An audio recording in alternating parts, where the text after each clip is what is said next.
जो नकली मद मिलवा परे वर्तमान सुधा अबकारी विभाग संपूर्ण भाव में एक्शन मोड को आसी आप देखुंत जे लक्ष लक्ष टंकार मद वर्तमान सुधा भंगा जाऊँगी जेसीबी लगा जाइए दुकान भितर जो सब मद थिला कुआ ए मद गुड़िक पानी मिसा जाइए तेबे जितेबाला सांपुल टेस्ट जना पड़ा जे ए मदरे पानी मिसा जाइए पाखापाखि 20-25 दिन पूर्वर ए जगार ही एमती कहुला तो से बर्तमान सुधा एक्शन मोड को आसी अबकारी विभाग और देखा जे बर्तमान सुधा पुलिस कर्मचारी माने गोटे पर गोटे पेटी नहीं सीधा सड़क आसुंच एठारे बर्तमान सुधा मद भांगा प्रक्रिया आरंभ कर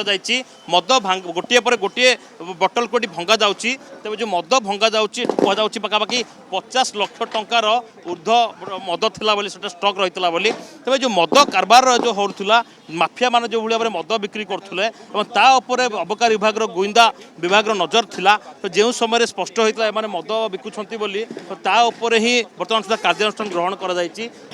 अबकारी कमिशनर घटनास्थल निजे पहुंचते सुपरिटेडेंट समेत यही जगार जो मदतिक बर्तमान सुधा सीज कर मद सीज कर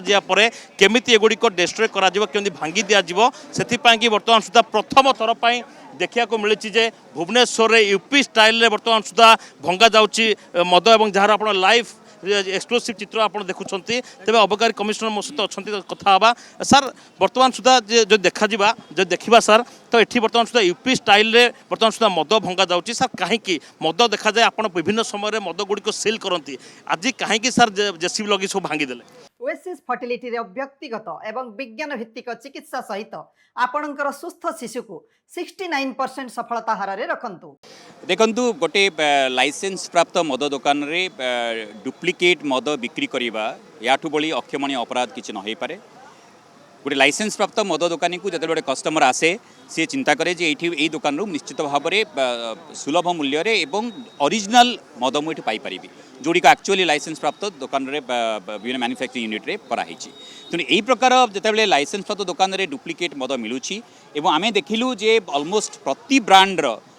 मद बोतल गुड़िक ऊपर टीपी बाहर करके भितर किसी मिसई प्रारंभिक सूचना जमापड़ी पानी मिसे डाइल्यूट कर आल्कोहल परिमाण सबुथ किसी कम अच्छी से आम सन्देह करुचु एवं या परे जी या भितर बर्तमान अच्छी आइटम्स माल आइटम्स से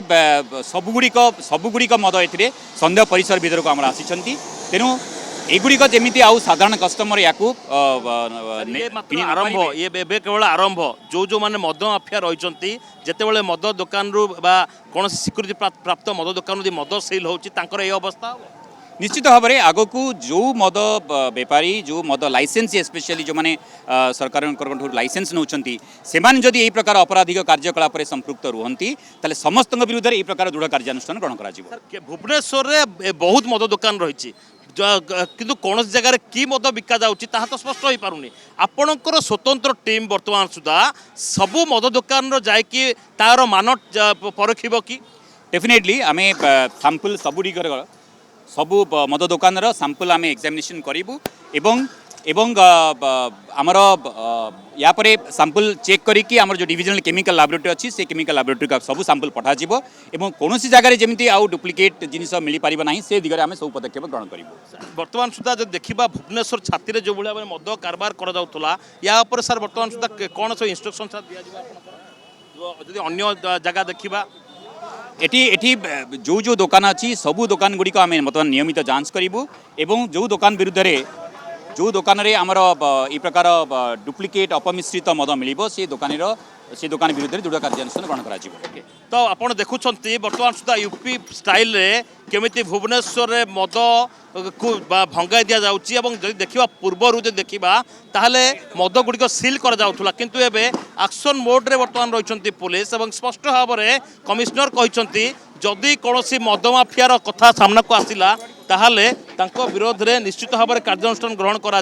मद आउ सिल नुहे सीधा सड़क मद को यही भाव में भांगी दिज्व एवं जो व्यक्ति जनक रही जी लाइसेंस होल्डर थे विरोध में कार्यानुष्ठान ग्रहण कर से व्यक्ति ना रे जदि पूर्वर कौन जगार लाइसेंस थाए सेगुड़िक केमती रद्द कर से बाबद पुलिस अबकारी विभाग अवगत कराइब तेबे ये दुकान मालिक जी रही सी बर्तमान सुधा नहांती कर्मचारी को बर्तमान सुधा गिरफ्त କରାଯିବ ପାଖାପାଖି 5 ଜଣ ବ୍ୟକ୍ତି ବା କର୍ମଚାରୀ ଯେଉଁମାନେ ମଦ ବିକ୍ରି କରୁଥିଲେ ସେମାନେ ଲାଇଭ୍ ଡେମୋ ମଧ୍ୟ ଦେଖାଇଥିଲେ ଯେ କେମିତି ଏମାନେ ମଦକୁ ତିଆରି କରନ୍ତି ବା ମଦକୁ କେମିତି ଡୁପ୍ଲିକେଟ୍ କରନ୍ତି। ତ ଯେଉଁ ମଦ ଦୋକାନ ରହିଥିବ ଯିଏ ଲାଇସେନ୍ସ ପାଇଥିବ ତା ନାଁରେ ଯଦି ପୂର୍ବରୁ କୌଣସି ଜାଗାରେ ଅନ୍ୟ ମଦ ଦୋକାନ ଥିବ বা ସିଏ ଅନ୍ୟ କୌଣସି ଜାଗାରେ ଭୁବନେଶ୍ୱର ଓଡ଼ିଶା କିମ୍ବା ଓଡ଼ିଶା ବାହାରେ ଯଦି ଉକ୍ତ ମଦ ଦୋକାନୀଙ୍କର କୌଣସି ବି ଲାଇସେନ୍ସ ଥିବ ସେଗୁଡ଼ିକୁ ରଦ୍ଦ କରିବା ପାଇଁ କି ଅବକାରୀ ବିଭାଗ ମଧ୍ୟ ଚିଠି ଲେଖିବ। ତେବେ ଏ ପୁରା ଘଟଣା କେବଳ ଏଇଠି ସରିନି, ଯେଉଁ ଲେଭେଲ୍ କଥା କୁହାଯାଉଛି, ଯେଉଁ ଠିପି କଥା କୁହାଯାଉଛି, ଯେଉଁ ବୋଟଲ କଥା କୁହାଯାଉଛି, ଏଗୁଡ଼ିକୁ କେଉଁଠି ବନାଯାଉଥିଲା ତାକୁ ନେଇକି ବର୍ତ୍ତମାନ ସୁଦ୍ଧା ଅଧିକ ଛାନବିନ୍ର ଆବଶ୍ୟକତା ରହିଛି।